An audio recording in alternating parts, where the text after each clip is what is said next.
One, I think we're going to start now. So I will hand over to John to present the Windows 10 End of Life webinar. If you have any questions, then we have a Q&A allocated slot at the end of this webinar. But please feel free to pass them over as we go. Thank you. Good morning, everybody. I hope you're all keeping well. My name's John Murray, and I have been called in at the very last minute because with technology and IT, it relies on electricity, and Miles has ran out of his, so we had to kind of jump in and change presenters. I've been with Experience for 38 years now, starting off in engineering, working my way through to solution deployments and up now into IT specialist in terms of cloud and infrastructure. So what we would like to do is take you through this guide to take a look at the impending Windows 10 end of life from Microsoft. So we're hoping by the end of the session you'll have a good understanding of the risks of staying on Windows 10, but more importantly, take a look at exploring what your best option is to moving on to Windows 11. So we pop into the first slide. Today we're going to cover sorry, apologies. So Windows 10 end of life, we need to understand what will happen if you stay on Windows 10 and really what you should be considering actually moving on to Windows 11. Any questions and answers, feel free to submit them. We'll jump on those and get those answered for you. And if we can't get you the answer during this session, we'll follow up with an email or a conversation afterwards. The session's been recorded, so you'll be able to get the recording whenever we're finished, and Jennifer will have that email to you. Miles normally would be doing this, so he's dodged a bullet for a change, so he has. So we want to take a look at the risks and benefits, plan your upgrade, and then go through the Q&A session. Jump on, Jennifer, there to the next slide, please.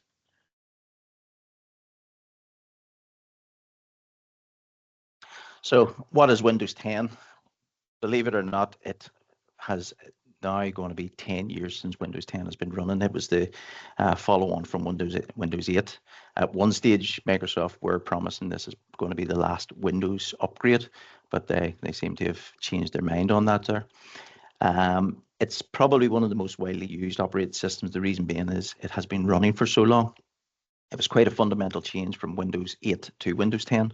So there was a big jumping from 8 to 10. There was a lot of work had to be done by application vendors to get systems ready for Windows 10 as well. And now that people have been running for the last 10 years, it's kind of what we all love and know and have been running for quite some time. Windows 7, Windows 8 had their challenges. It was the reasons for going to Windows 10, but Windows 10 took the best of those features and wrapped them all up into a single application. Here's the key dates that you got to be aware of. 14th of October this year. No more security patches, no updates, or no more technical support. Microsoft will stop supporting that operating system. Essentially what that means is that if there are any critical security updates, Microsoft are not going to be pushing them out to the general public. They do have some options. We'll cover those towards the tail end of the slide deck, but essentially you are going to be without support. So Windows 10 will over time become much more susceptible to cyber attacks. Yeah, keep going, Jennifer. So the vulnerabilities, hackers these days, operating systems are constantly being attacked. It's an ever evolving cat and mouse game, so it is. And Microsoft have the red and blue team that are constantly looking to close down those security breaches and keep the software safe. They will stop doing that. So over time, hackers will get a much better foothold into hacking into the Windows 10 operating system. It become less reliable, and therefore it's going to be a less safe operating system to continue running on. Compliance is a big thing. You're going to see this an awful lot on your cybersecurity. Insurance and the cybersecurity policies are going to just simply require you to be on Windows 11. So if you're in a business that needs to have compliance to do business with other organizations. Unfortunately, you're going to be in a position that you will not have much of a choice, but you will have to go to Windows 11. Compatibility with new applications, it'll take a bit longer to come through. Over time, the bigger of the bigger software vendors out of there will be ahead of the game. They work very closely with Microsoft, and they will move across into this. But some of the smaller application vendors can be a bit slower in signing off that their application is certified to run on the newer operating systems. So it's something that you have to think about. And then again, features, improvements, and bug fixes from Microsoft simply won't happen on Windows 10. It's just going to move across. So, as we noted, exposure to malware, ransomware, and advanced threats, it will just ramp up as time goes on. So it is something that you're going to have to take seriously. Microsoft, you will find that partners like Sophos, McAfee, AV, all of those guys, they will very shortly behind it stop providing updates for antivirus software for Windows 10. So it's something that you're going to have to consider into the future as well, because as these threats start coming through and they become familiar with the openings in Windows 10, they're just going to become more prevalent, and you get to the stage where the antivirus vendors will actually stop providing protection as well, and it'll leave you in a position where you'll have to make a change. New applications may no longer support. It's a fairly common thing. It will take a bit longer for that type of thing to come through, but it will happen. You will find that, again, like the Sophos people in the world, they will actually stop pushing out support for older operating systems. And then the limited ability to adopt modern tools. Microsoft are very good. They generally will provide tools that will work on older systems and older operating systems, but they generally only go down 1 or 2 levels. So as time goes on, you will find that you will not have, older versions, for instance, of Office will not run on the newer versions of Office won't run on the older operating systems, and you're going to run into issues like that. So software and compatibility is something to look at. It's not critical for the October date, but as time goes on, you're going to have to run into that issue to keep an eye on it. Hardware compatibility, drivers, it's always been a challenge. Printer drivers, things, scanner drivers are some of the more challenging ones. They will stop releasing drivers for the Windows 10 as time goes on. So if you have a lot of customers that I've dealt with over the years, I've always considered IT. The most important thing is their servers and print and desktops and laptops, until you point out to them that they can't print a label to go on a box of food that can't go anywhere without the correct labels, and all of a sudden the printer stops working and the business stops. So it is exceptionally important that you consider drivers and support for them. Operational risks, degraded performance. One of the biggest things I've seen over the years is that we have this perception that we're running on Windows 10, therefore it's a fairly new system. But recognizing that the operating system came out in 2015, you're now looking at systems that are 6, 7, 8 to 10 years old. And the performance of them just doesn't, because the operating system, the Windows 10 that when it first came out, is actually very, very different from the current versions of Windows 10, and the performance required to actually run that operating system is quite high.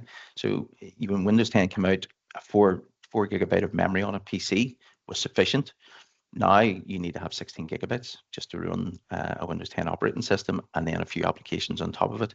It's quite a hefty requirement in terms of resource, leaving yourself then in a position where if you're looking at quick fixes and things like that there, you just don't want to be in that position where if a system goes down that you're starting to panic, because you'll only get your hands on a Windows 11 system. Will it work with my current applications?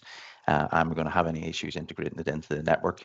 You would much better getting that all organized first. So try and plan ahead for that sort of thing.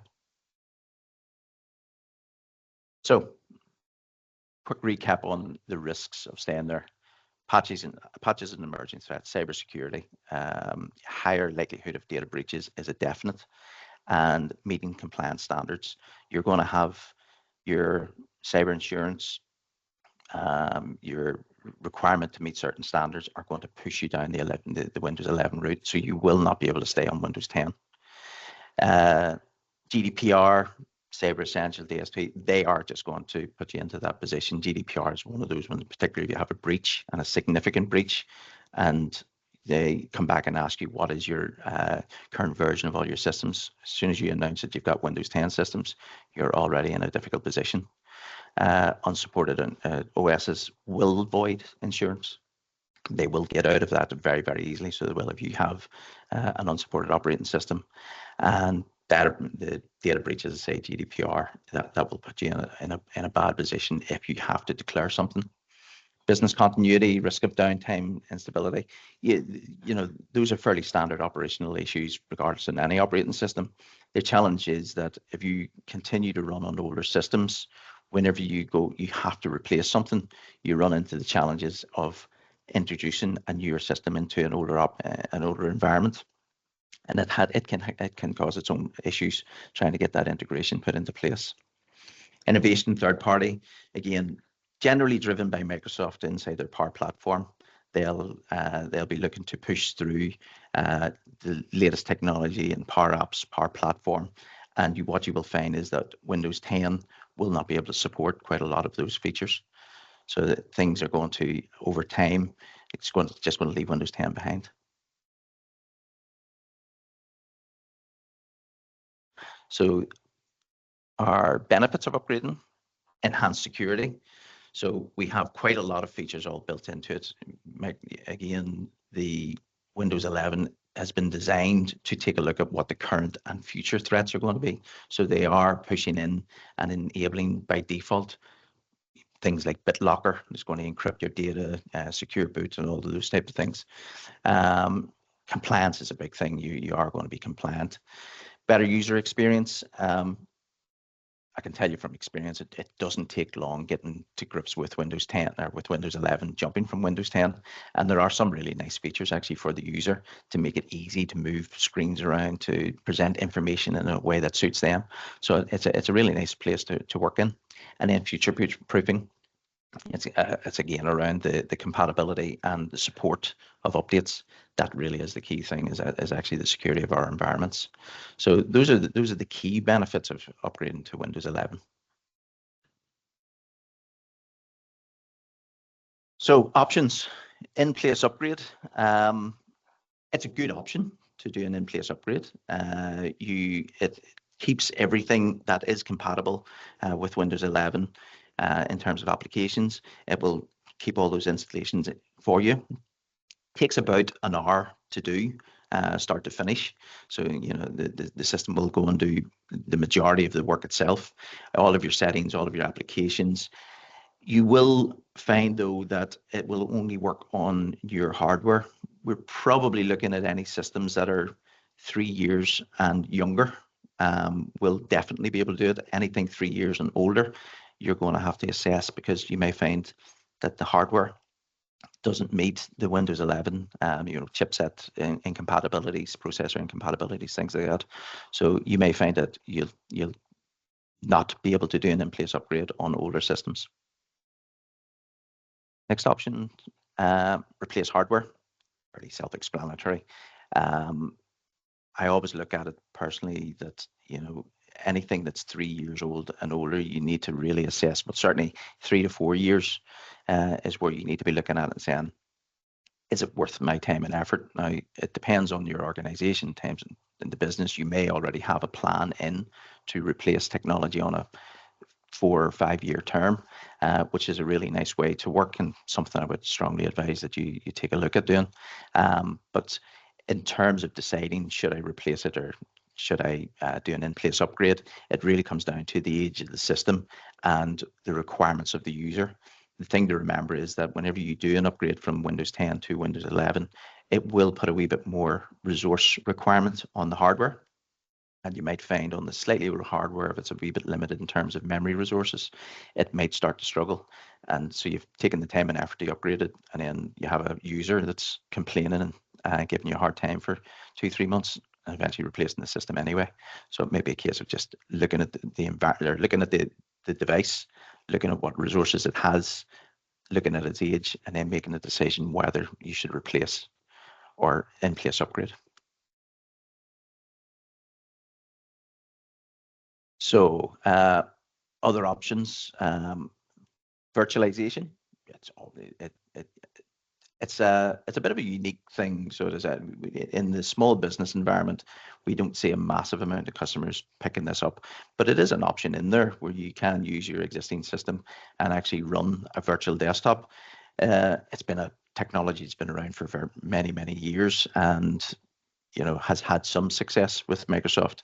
The advantages there is that you basically have an online workstation that you can access from anywhere in the world. So if you are quite a mobile workforce and are moving around quite a lot, it's a good option. It's a good option from a security point of view because it allows your own IT team to better manage centrally the security. But it is something that you could consider doing, which is going to do Azure virtual desktops.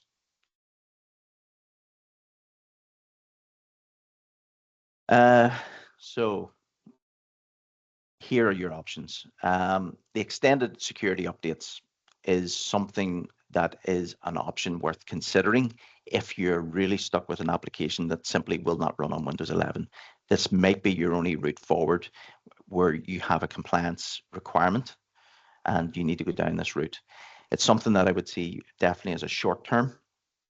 If you're in a position that you have to go through an ESU to extend support, at the same time, you really do need to be looking at your line of business applications and seeing what can be done to get them moved across. Because if you run on an application and the vendor isn't taking a look at what's coming down the line, then maybe that needs to be considered, because unfortunately Microsoft are driving this ship as always. So we do have to kind of follow along with them. But in the IT industry, most of the bigger vendors know that they have to just see what Microsoft are doing and follow their plans and start planning ahead. Applications that are old and can't be moved, you find that they've been maybe written specifically to do a particular job, but there are things out there that you can do moving across to modern applications that can actually replicate that, but it is challenging in terms of cost and making that decision to move across. So definitely the ESU is there as an option if you're really stuck and you have to keep the devices in play, but you should consider it as a short term, because at some stage you will have to upgrade, but it's an option worth looking at if need be. So planning, assess the current systems, get an inventory, identify legacy applications. There are tools out there that will allow you, if you don't have the tools on your system, I would recommend that you go and take a look at some inventory tools. Experience use a tool called RMM Automate and a bolt-on called ScalePad. And it's a fantastic tool for actually going in. You put a little client on each of the devices, and it will then report back and tell you the manufacturer date, the support date, the operating system that it's on at the minute, and so on and so forth. And it gives you then a full inventory of your systems. That allows you to start planning and looking at it. Do I look at a big bang? You may be an organization that's looking at 10 or 15 systems. Big bang works okay. You replace all 10, 15 systems one go. You could be an organization with 200-300 systems. That's obviously going to be a bit more of a challenge, and you maybe want to plan that maybe over a longer period of time to try and create a bit of a cycle to replace them. But without knowing what you have, it's very difficult to plan what you need to do. So I would strongly recommend taking a look at some sort of inventory system to get you that information. The legacy applications on the hardware, again, we all kind of know our key line of business applications, but there's quite often we find that a user's using something to make their life easier, and all of a sudden it doesn't work on a Windows 11 device. You have to make assessments whether we're going to replace the device or replace the application and make a decision in and around that. But it's worth gathering that information, again, a bit like a hardware inventory, do a bit of a software inventory as well and see what we're using. Next step, critical applications and dependencies. Again, most of the leading vendors, Sage, Microsoft products, obviously, and many others, they'll all generally be they've validated that Windows 11 compatibility is there. But if you're running on older applications, you do need to go and have a chat with the software vendor, clarify that they will support Windows 11. And if they don't support Windows 11 currently, what are their plans going forward? and that'll allow you to make a plan and make a decision whether you need to put in the issue, but you have then a decision to be a plan to follow for software updates to make sure that the dependencies are removed. Hardware compatibility, so that Microsoft have a tool. This is back to making a decision on whether you should do an in-place upgrade or replace a device. So on those slightly older devices that you do want to keep, there is a tool that you can run on it, and it will come back and tell you whether the system can or cannot be upgraded to Windows 11. It's fairly straightforward. I think we'll probably have the link for that tool on this site. So it's fairly straightforward for you. And phased migration plan. This would be my preference, and something that if you don't have this in place at the minute, that you should definitely consider looking at to try and create an IT budget that replaces systems on a regular basis. We see that. I've seen this over the years, from Windows XP to Windows 7 to Windows 8 to Windows 10, where customers come through this stage where every now and again they are forced to make a decision, and some customers are forced to make decisions replacing multiples of systems, tens, 20s, 50s, hundreds of systems, and it's quite a bit of a capital hit. And in current economic climate, it's a hit that we could all do without. If you're able to put in a phased migration, or even build in some sort of financing plan, it would be a good way to take a look at replacing a large amount of systems all at the same time. So it's worth looking at. And again, it comes back to that step one: understand what your estate is, get your inventory, and then work it from there, take it through. A pilot program for critical systems, do a couple of tests. It's always worth doing. If you're unsure, just be sure before you make a decision to rule it all out and find out that you've actually ran into a problem and have to go through a whole rollback phase. It's a real pain. So if you take a couple of key stakeholders in that are running software, get them to test it to the nth degree, you should be fine. And then the big thing is communicate with users. Just let them know what's happening. It's always worth getting them on board early so that they know what's coming. So assessment tools, these are some of the things, these are resources that are going to be available to you. They'll be on the slide decks for you, and you'll be able to go in and take a look at those. The assessment management tools is quite a good one. The Microsoft one for testing the older systems. We get those out, run those first as well.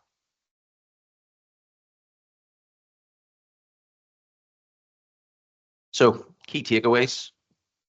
14th of October, it is a hard date. Microsoft will push out the last patch and the last update, and from then there are no security updates in general being run out. Yes, those users and those customers that go with the ASU will still be able to get critical security updates, but they will only be critical security updates as well.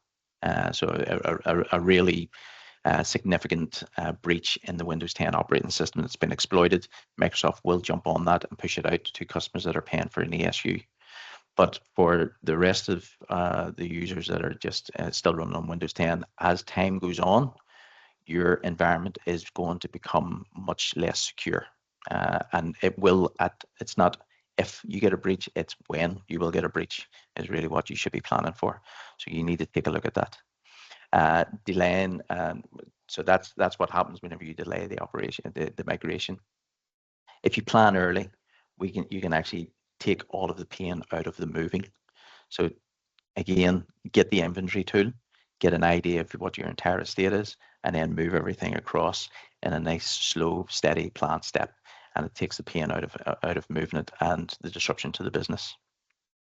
In terms of next steps, contact experience, we can get arrange for a consultant to have a chat with you. We can arrange for taking a look at inventory tools that we can get onto your system, so we can actually get you a full inventory system, an inventory of the hardware environment. We can have resources if you need, come to site. We'd be more than happy to come to site, take a look at your environment, give you some advice based around there. And then we can arrange for a Windows 11 or readiness and assessment plan for your upgrade, and we can take you through step by step through that. So it's an information gathering, and once we have the information, we can set a plan. We can work with you to actually plan everything through. I hope that covers everything that you have. Unfortunately, I can't see if there's any questions, Jennifer. So anything coming through on my screen. But if you have any questions or anything even after this, please feel free to reach out to your account manager. Feel free to reply to any of us on this thread here. We'll answer any questions and make any arrangements that will help you.